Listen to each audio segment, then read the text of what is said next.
Hello dear students, welcome to Devi Accounts in Telugu by Professor Devika Bhatnagar.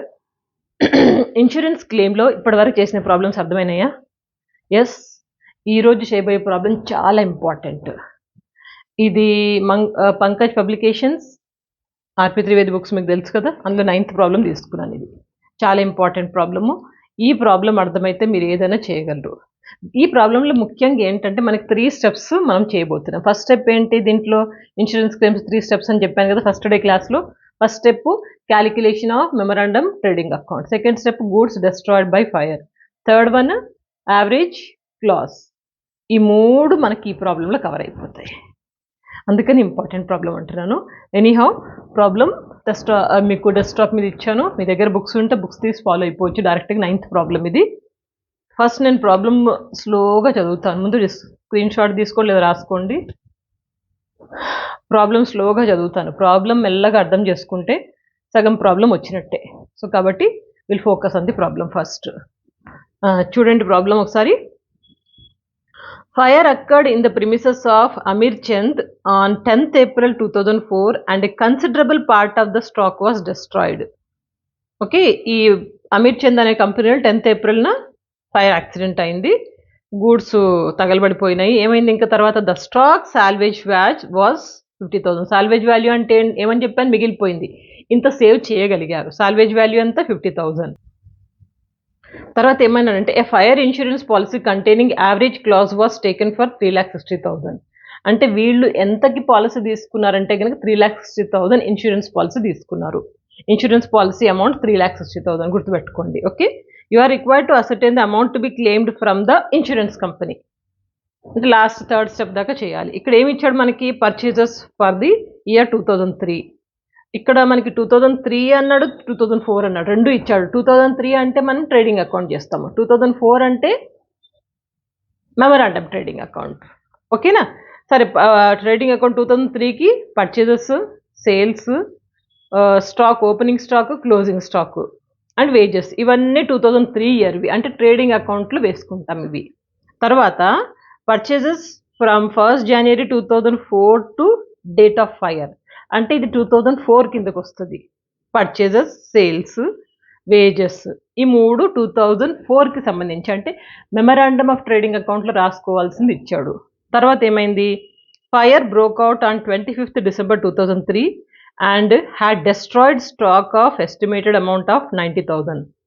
మొత్తం ఎంత destroy అయిందంట? వాళ్ళు insurance policy తీసుకున్నది బట్టి పైన ఇచ్చాడు ఎంత? 3,60,000కి. యాక్చువల్లీ ఫైర్ యాక్సిడెంట్ ఎంత అయింది? ఎస్టిమేట్ చేసింది 90,000 ఎక్స్పెక్ట్ చేస్తున్నారు. ఓకేనా? ఈ 90,000 ఏం చేయాలి మనము?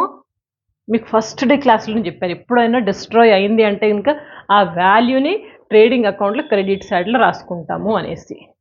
ఇక తర్వాత కంపెనీ వాళ్ళు ఏమి ఇస్తున్నారు, ఏమి ఇవ్వట్లేదు, అది వేరే సంగతి. కానీ డిస్ట్రాయ్ అయిన అమౌంట్ ఎంత గూడ్స్ తగలబడిపోయినా ఆ అమౌంట్ని క్రెడిట్ సైడ్ ఆఫ్ ట్రేడింగ్ అకౌంట్లో రాస్తాము.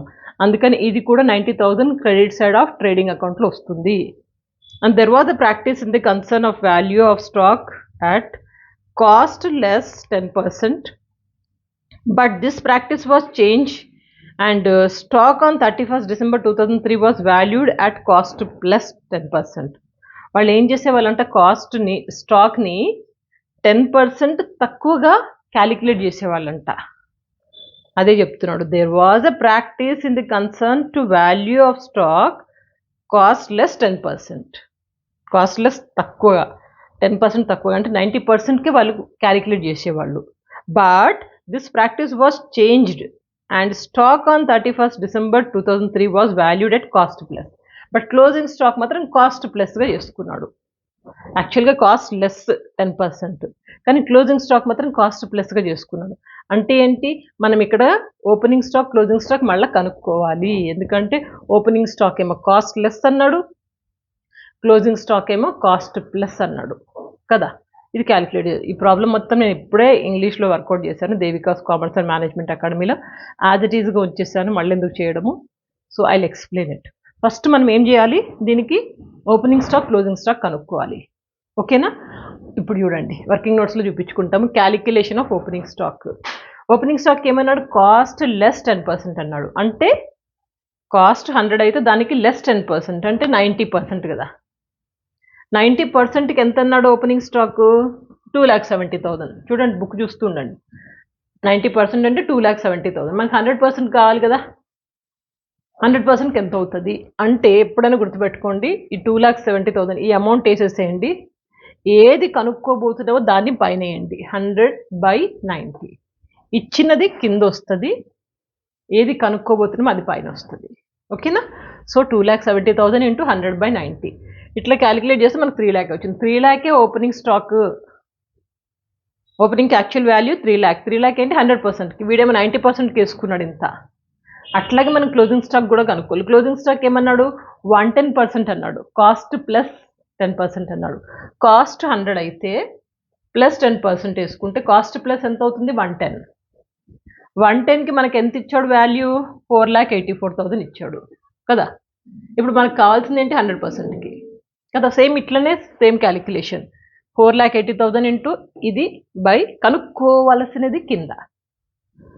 4,80,000 ఇంటూ 100/110 మనకి ఎంత వచ్చింది? 4,40,000 క్లోజింగ్ స్టాక్ వచ్చేసిందా? ఇప్పుడు చూడండి ప్రాబ్లం మనం వర్కౌట్ చేస్తాము. మనకి ఇచ్చిన ప్రాబ్లంలు ఏమేమి ఉన్నాయో అవన్నీ చూసుకొని ఒక్కొక్కటి వేసుకుంటూ పోతాం. ఒక నిమిషం, ఇది క్యాప్ లూజ్గా ఉంది. చలో, ఇప్పుడు ఏంటి, మనకి ఓపెనింగ్ స్టాక్ వచ్చింది కదా 3 lakh rupees. 3 lakh rupees ఇక్కడ వేస్తాం. ఈ రెండు సైమిల్టేనియస్గా కూడా చేసుకోవచ్చు మీరు. Trading account, memorandum trading account heading పెట్టి మేము trading account for the year ended 31st December 2003. ఇదేంటి? Memorandum trading account up to 10th April. అంటే మనకి యాక్సిడెంట్ అయింది 10th April కదా, అప్పటిదాకానే.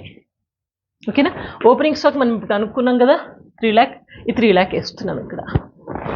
తర్వాత పర్చేజెస్ ఇచ్చాడు చూడండి 15 lakh. ఇది వేసాం డెబిట్ సైడ్న. వేజెస్, పర్చేజెస్, తర్వాత సేల్స్ అంతా 25 lakh. తర్వాత స్టాక్ ఓపెనింగ్ స్టాక్ ఇప్పుడు వేసాము. క్లోజింగ్ స్టాక్ ఇది వేయము, 4,84,000 వేయము. మన క్లోజింగ్ స్టాక్ ఎంత వచ్చింది? ఇది కదా, ఇది వేస్తాము 4,40,000. ఎందుకంటే కాస్ట్ ప్లస్ ఇది కాస్ట్ లెస్. మనం కనుక్కున్నదే దానికోసం కదా, వీడిచ్చింది ఏం మనం. సో కాబట్టి opening stock 3 lakh, closing stock 4,40,000 వేసాము. తర్వాత వేజెస్ అంతా 7,30,000 వేసేసాము. ఇంకేమున్నాయి? Cost stock destroyed by fire అన్నాడు చూడండి. ఫస్ట్ 90 కింద ఇచ్చాడు 90,000 అనేసి. డెస్ట్రాయిడ్ బై ఫైర్ ఎప్పుడు స్టాక్ తగలబడిందన్న క్రెడిట్ సైడ్లో వస్తుంది మనకి. ఫైనల్ అకౌంట్స్లో చేసాం కదా, అదే ఇది వేసాం ఇక్కడ. ఇంకా మనకి ఇక్కడ రాయడానికి ఏమీ లేదు. ఈ టోటల్ చూస్తే 30,30,000 వచ్చింది. 30,30,000 నుంచి 3 తీసేస్తే మనకు వచ్చింది గ్రాస్ ప్రాఫిట్. ఇది బ్యాలెన్సింగ్ ఫిగరు. గ్రాస్ ప్రాఫిట్ వచ్చింది. గ్రాస్ ప్రాఫిట్ రాగానే మీరు ఏం చేస్తారంటే, ఎప్పుడైనా మనం trading account, memorandum trading account రెండు చేయాల్సినప్పుడు గ్రాస్ ప్రాఫిట్ రాగానే వర్కింగ్ నోట్స్లో క్యాలిక్యులేషన్ ఆఫ్ గ్రాస్ ప్రాఫిట్ అని ఒకటి చేసేసేయండి. ఇది ఇక్కడ నేను రాయలేదు, మీరు రాయండి. థర్డ్ పాయింట్ ఏంటి? Calculation of gross profit. Gross profit ratio ఏంటి? Gross profit ratio is gross profit by sales into 100 కదా. గ్రాస్ ప్రాఫిట్ ఎంత? 5 lakh. 5 lakh బై సేల్స్ అంతా 25 lakh. So gross profit by sales into 100 20% వచ్చింది. 20% వచ్చింది కదా. మనకి ఇక్కడ గ్రాస్ ప్రాఫిట్ కనుక్కోవడం ఈజీ అయిపోతుంది, పర్సంటేజ్ తెలిసింది కదా. అట్లాగే ఇప్పుడు చూడండి, ఈ కింద ఇన్ఫర్మేషన్ అంతా మనకి ఈ అకౌంట్ స్టార్ట్ చేయడానికి ఎప్పుడైనా గుర్తుపెట్టుకొని, మనకి క్లోజింగ్ స్టాక్ ఇది కదా. ఈ క్లోజింగ్ స్టాక్ మనకి ఇక్కడ ఓపెనింగ్ స్టాక్ అవుతుంది కదా నెక్స్ట్ ఇయర్కి కదా. ఈ క్లోజింగ్ స్టాక్ మనం ఓపెనింగ్ స్టాక్ ఇక్కడ రాసుకుంటాము. రాసుకున్నాక మిగిలిన ట్రాన్సాక్షన్స్ మొదలు పెడదాం. ఎందుకంటే ఎప్పుడైనా అకౌంట్, ట్రేడింగ్ అకౌంట్ అయినా మెమరాండమ్ ట్రేడింగ్ అకౌంట్ అయినా ఓపెనింగ్ స్టాక్తోనే మొదలవుతుంది. ఓకేనా? తర్వాత ఇప్పుడు చూడండి, పర్చేజెస్ అన్నాడు ఎంత? 6,60,000 వేసేద్దాం. ఇక్కడ వేసేసినాము. తర్వాత సేల్స్ అంతా 10 lakh. ఇది కూడా ఇక్కడ వేసాము. నెక్స్ట్ వేజెస్ 1,50,000 వేసాము. ఇవన్నీ వేసుకున్నాక గ్రాస్ ప్రాఫిట్ మనం కనుక్కోవాలి. 20% అని తెలుసు కదా మనకి. తెలిసినప్పుడు చేసేసేయండి. ఇంకా 20% దేని మీద? సేల్స్ మీద. అందుకని జీపీ 20% ఆన్ సేల్స్ అన్నాం. సేల్స్ ఎంత? 10 lakh. 10 lakh మీద 20% ఎంత? 2 lakh. 2 lakh వచ్చింది. ఇది ఇక్కడ వేసేసుకున్నాము. వేసుకున్నాక ఇప్పుడు ఈ అకౌంట్ క్లోజ్ చేసినప్పుడు మనకి డెబిట్ సైడ్లో ఎక్కువ ఉన్నాయి. ఎంత ఉంది? 14,50,000 ఉంది. ఇది మైనస్ ఇది ఎంత వచ్చింది? ఇప్పుడు 4,50,000. ఇది క్లోజింగ్ స్టాక్, బ్యాలెన్సింగ్ ఫిగర్. ఇది క్లోజింగ్ స్టాక్ వచ్చేసింది. ఇది step number 1 memorandum of trading account ఇది చేసాము. తర్వాత స్టెప్ నెంబర్ 2కి వెళ్ళాలి. స్టెప్ నెంబర్ 2 ఏంటి? గూడ్స్ డిస్ట్రాయిడ్ బై ఫైర్ కదా. ఇది స్టెప్ నెంబర్ 2, అందుకని 2 పెట్టాను. Calculation of goods destroyed by fire. దీనికి ఏంటి formula? Simple formula closing stock minus salvage value కదా. Closing stock minus salvage value. Closing stock ఏంటి? ఇక్కడ ఇచ్చాడు 4,50,000 మనకు వచ్చింది 4,50,000 minus salvage value. Salvage value మనకు బుక్లో ఇచ్చాడు కదా, ఎక్కడో ఇచ్చాడు, ఇది 50,000 అయ్యా బిగినింగ్లోనే ఇచ్చాడు. The stock value salvage was 50,000 minus చేస్తే మనకు వచ్చింది 4 lakh రూపీస్. 4 lakh ఏంటిది? Calculation of goods destroyed by fire అంటే గూడ్స్ డిస్ట్రాయిడ్ బై ఫైర్ యాక్చువల్గా మనము డిస్ట్రాయ్ అయింది ఇంత అని చెప్తున్నాము. అయితే కంపెనీ వాళ్ళు ఎంత ఇవ్వాలి అనేది మనము యావరేజ్ క్లాజ్లో ఇక్కడ క్యాలిక్యులేట్ చేస్తాం. స్టెప్ నెంబర్ 3 దీంట్లో ఏంటి? యావరేజ్ క్లాజ్ క్యాలిక్యులేట్ చేస్తాం. యావరేజ్ క్లాజ్ ఎట్లా వస్తుంది? ఫార్ములా ఉంది కదా, value of stock destroyed by fire into value of insurance policy by value of stock on the date of fire. ఇదేంటి? Value of stock destroyed by fire అదేంటంటే ఇదే, ఈ 4 lakh ఇక్కడ వేసాము. Value of stock destroyed by fire అంటే మనం చెప్తున్నాం ఇంత స్టాక్ తగలబడిపోయిందని, ఆ అమౌంట్ని ఇక్కడ ఇస్తున్నాము. Into value of insurance policy. Insurance policy మనకి ఇచ్చాడు కదా, బిగినింగ్లోనే ఇచ్చాడు. ఎంత అన్నాడు? 3,60,000కి ఇన్సూరెన్స్ పాలసీ తీసుకున్నాము. అది divided by stock of value of stock at the date of fire అంటే nothing but a closing stock. Sorry, closing stock ఎక్కడుంది? ఇక్కడ ఉంది. Value of stock on date of fire అంటే క్లోజింగ్ స్టాక్ ఇంత ఉంది, అది వేసాము. ఓకే, అర్థమైంది కదా. So value of stock destroyed by fire అంటే 4 lakh into value of insurance policy ఎంత అంటే ఫస్ట్ బిగినింగ్లో ఇచ్చాడు అది, divided by value of stock date of fire అంటే క్లోజింగ్ స్టాక్ మనకు ఆల్రెడీ వచ్చింది, ఇది వేసాము. ఈ మొత్తం క్యాలిక్యులేషన్ చేయగా వచ్చింది 3,20,000. 3,20,000 ఏం చూపిస్తుంది? 3,20,000 అర్థం ఏంటంటే కంపెనీ వాళ్ళు, ఇన్సూరెన్స్ కంపెనీ వాళ్ళు ఇంత అమౌంట్ పే చేస్తామో అంటున్నారు. వాళ్ళు పే చేయబోయేది ఇంత అమౌంట్. మనం క్లెయిమ్ చేసిందంతా 4 lakh, కానీ వాళ్ళు పే చేసేది ఎప్పుడైనా తక్కువ ఉంటుంది. అది ఎంత అంటే ఇంత. సింపుల్, ఏం లేదు. స్క్రీన్ షాట్ తీసుకొని మళ్ళీ ఒకసారి ఎక్స్ప్లెయిన్ చేస్తాను మీకు.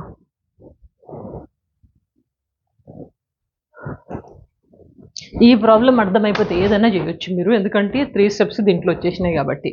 ఏం చేస్తాము? ఏం లేదు, ప్రాబ్లం మెల్లగా అర్థం చేసుకోండి. ఇది ఎక్కడ వేస్తాము, దీని మీనింగ్ ఏంటి అనేసి. ట్రేడింగ్ అకౌంట్ చేస్తాము.